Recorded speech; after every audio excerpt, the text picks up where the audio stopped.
Hi, I'm Tess, Hi, I'm Sarah, and we are. the Happy Edit Sisters. Happiness isn't just being happy, it's an embodied feeling that starts with how we approach life, our actions, and our mindset. Everyone has a range of emotions, and that's a good thing. Join us as we dive into what it means to be happy and how we build a foundation for happiness through different lenses.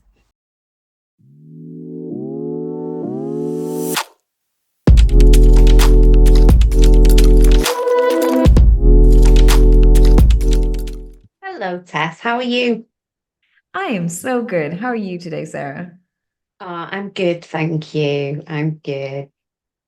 Yeah, it's so we're back from a lovely week in Spain with you guys. So obviously you'll be listening to this after we've come back.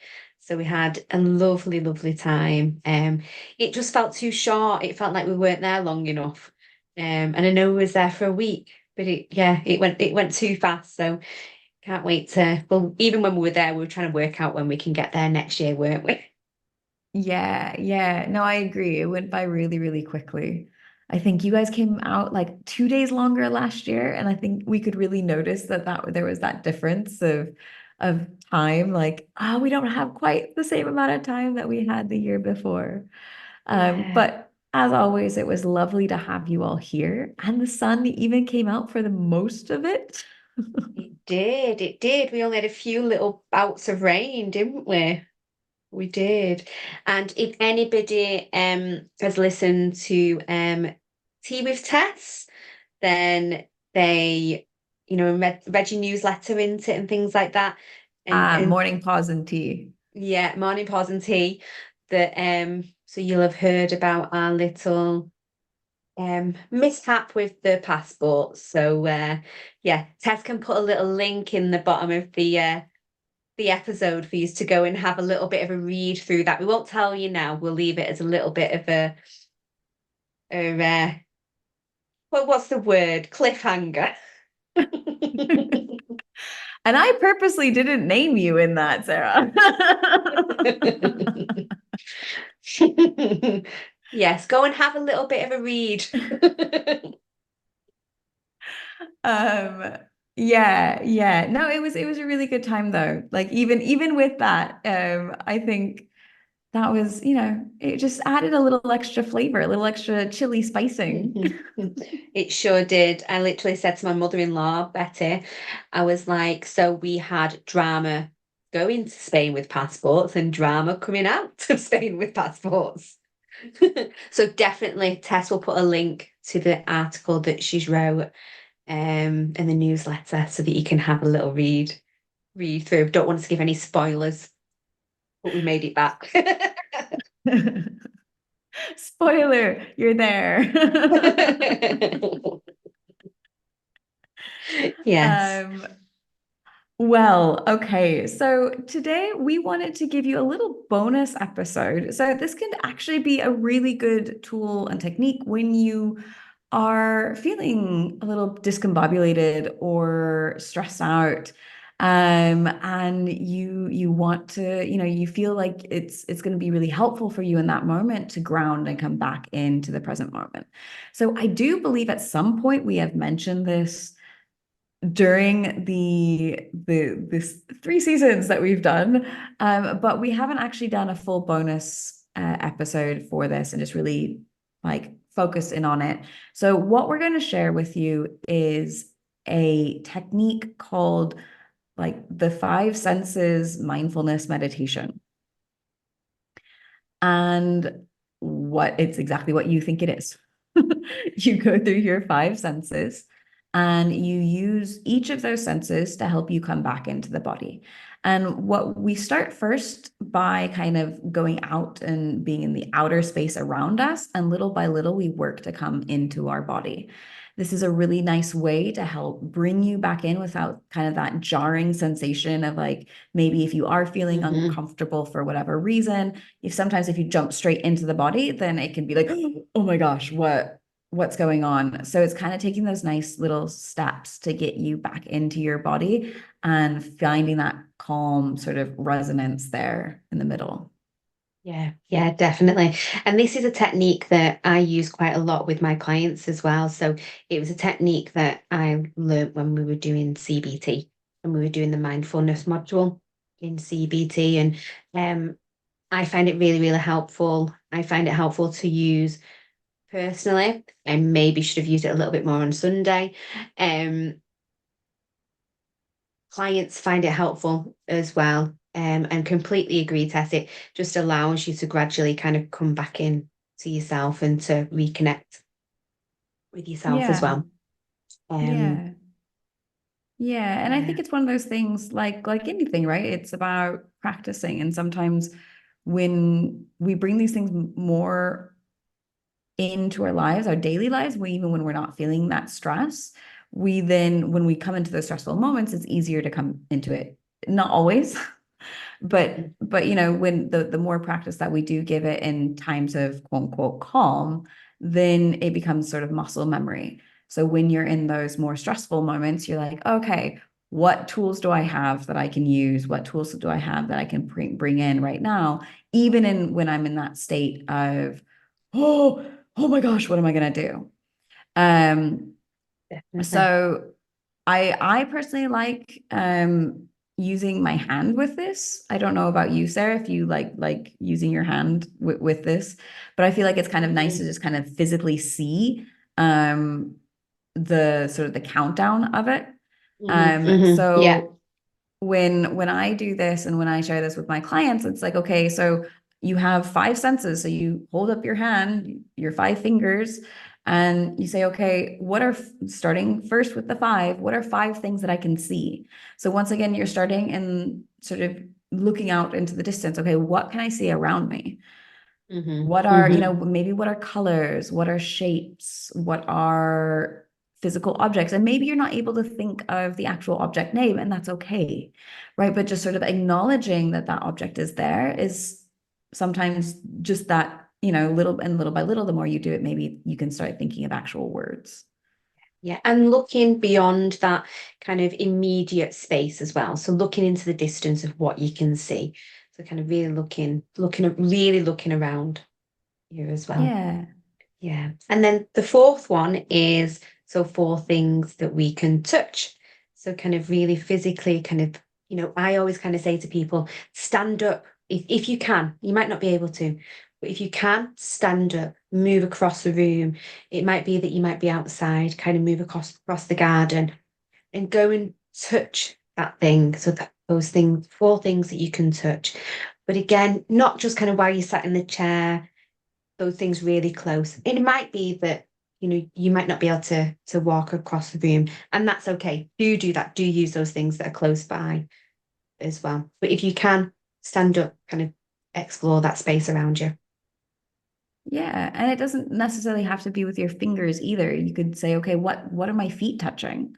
What Mm-hmm. what does it feel like to, to notice maybe my sweater on my shoulders? So you can start first maybe with those fingers, starting in that sort of that more distance, right? And then you can start to Mm-hmm. work into like really feeling it on your body, not that your fingers aren't, but like that closer body. And then your Mm-hmm. feet Mm-hmm. are a great place to bring your focus because that is literally rooting yourself into that like that place, that space, into the present moment. And so it's kind of bringing that energy down and really earthing yourself, Mm-hmm. which Mm-hmm. can be really beneficial in those moments. Yeah. Yeah, definitely. And then, so we have sight, we have hearing. And so the next thing that you could go to would be um, hearing. Yeah. So what can you hear? Can you, like, if you're outside, can you hear the birds, right? Can you like hear different birds? Can you hear maybe the wind and the trees, right? So you're like listening to everything around you. And once again, this is maybe starting out in the distance and little by little coming into your body. And maybe that last thing that you're listening for is maybe your breath or your heart beating, right? So really coming back into the body. You start off in the distance and you bring it into your body. Mm-hmm. Yeah. Yeah, definitely. And really kind of you might notice those things that are close to you. Try and notice those things that a little bit more kind of in the distance, or they're a bit quieter as well. And, and this takes practice. So this is, we can do this 100 times, and it's just noticing those different things, and we keep practicing it, and then we become more in tuned to those senses as well. Which is brilliant. Yeah. You can do it 100 times in the same place and hear different things, right? Definitely. So the next one is two things that we can smell. So again, kind of just noticing those smells around you, whether that's that might be the smell of coffee, or it might be the smell of flowers, or it might be the smell of the air that you can smell. Just really noticing what that's like, the difference. And it might be that, as you kind of practice this, it might be that you want to close one nostril. Does that smell different from that nostril? Does it smell different from the other nostril? And just becoming more attuned to that sense of smell. Yeah, and it doesn't have to be happy smells either. Like No. sometimes, bring your awareness to scents that you don't particularly like can also kind of bring that sort of, oh, okay, yeah, I'm here. I'm like right here. I'm focused. And it maybe go between the two, right? Like, okay, what's something that smells nicer? What's something that like that doesn't sit quite right with me as well right now? And going back and forth. Right, like Sarah was saying, you can play with these things. It doesn't always have to be the same thing each time. And that can be a really nice way, especially if you do this a lot, to sort of remind the brain to come back into the present, because obviously the more we become accustomed to doing something, while it is easier to do it, it also becomes sort of quote unquote normalized. So it isn't always the best thing that might help you ground, because of, you're like, oh, well, I'm just going through all the steps, I'm going through all the motions, but I'm not really focusing. And so how can I switch it up a little bit to bring that focus in, to bring that grounding back into the present? Yeah. And then your last one is taste. Now, maybe you have something nearby and you can taste it. Maybe you have a drink near you. You can sip that. Not only do you get that, you can focus on the flavor in the mouth. Maybe how does that change when it first touches comes into the mouth and goes down the throat. But maybe you also have that that ability to just kind of sit there and observe what flavor's already in your mouth, right? Can you, like, is something really potent that you can smell that then you can taste as well? Or maybe you notice like the flavor of your toothpaste from earlier in the day, or maybe you notice nothing at all, right? And that's okay too. So with any of these senses, even if you don't notice it, just observe, okay, I don't notice something, and that's okay. That's part of the experience. It's not saying that you have to get all of these quote unquote perfect. There's no perfect. It's how you present in that moment, right? Which I think is really important to remember as well, and give yourself that grace of, okay, I can't taste anything. Huh, that's interesting. I can't taste anything, and then that helps you come back into your present body as well. And it's taste is a really interesting one. I find that's the hardest one. If people have not so I've just had a little drink of a smoothie that's here, and it's got like passion fruit and mango and stuff in it, and I mean, it just tastes a bit orangey, really. So I can taste that because I've just had a drink of it. But quite often people would be like, oh, I don't know. I don't know what I'll taste. But then when they sit with it like, oh, actually, I can taste. It's usually coffee or tea or something like that. Or like you say, they've just brushed the teeth. It's usually something like that. So it's a much harder one, I think. So kind of being kind to themselves. It is, which is also why it's nice to finish with that one, because not only is it easier just to pick one flavor, but it's also, you're really focusing on your body at that point.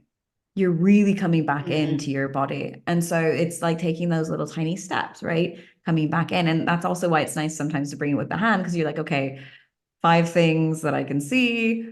4 things I can touch, 3 things I can hear. Like, and so you're kind of, I don't know, I personally kind of like to tick them off with my hand. And so it's like, what's that last one? Oh, I only have to think of one thing. Okay, taste. All right, I am in my body, maybe at this point, right? Or I'm more in my body than I was before. What flavors are coming there? And maybe there's like this one flavor that comes up, and then maybe that sort of morphs into something else. Like Sarah was saying, like the more you like sort of observe, okay, maybe there's nothing there. Oh, wait, maybe there's something is there. And, or maybe that flavor is slightly changing. Like, okay, my first like sort of feel of the mouth. Okay, maybe it's the green tea I just had, but maybe like I can have like some remnants of flavors of, I don't know, a cinnamon roll that I ate for breakfast, right? And so it's that nice focus of the body and just that grounding and present. Yeah, definitely. So just for us to kind of to recap, and this will all go in the show notes as well. So, don't worry, it's going to be there for you to have a little look at. So we've got 5 things that we can see, 4 things we can touch, 3 things we can hear, 2 things that we can smell, and 1 thing that we can taste.